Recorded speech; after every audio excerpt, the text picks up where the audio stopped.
Three, two, one. I am Archbishop Antonio Ledesma of the Archdiocese of Cagayan de Oro in Mindanao, in the Philippines. And I'm glad that I was able to be one of the participants in the April conference sponsored by Pax Christi and the Pontifical Council on Justice and Peace. Because the central theme was really on non-violence and just peace. And I think this is really what impressed me, that there were so many countries represented that also had conflict situations. But everyone was also trying to promote active non-violence and how to bring about just peace in their own areas. Countries like South Sudan, or also my situation in Mindanao in the Philippines, and also in the Middle East and other parts of the world. So it is in that sense, I think, that the testimonies or practices that we heard were also part of the challenges for all of us.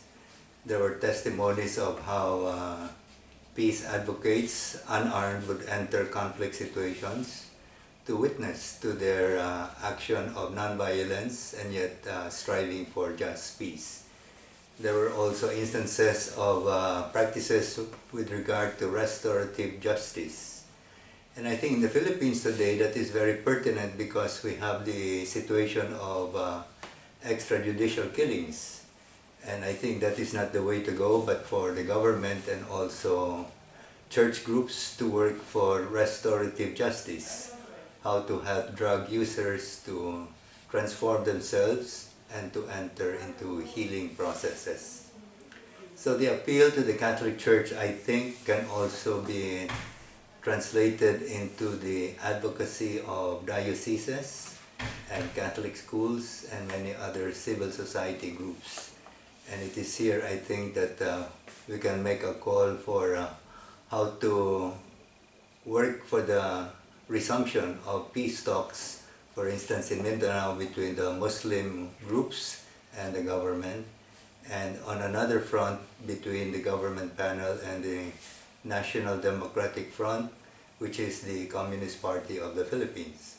And actually at this time there are hopeful signs that the new president, President Duterte, despite the concern on extrajudicial killings, is also moving along that direction of opening peace negotiations with these rebel groups.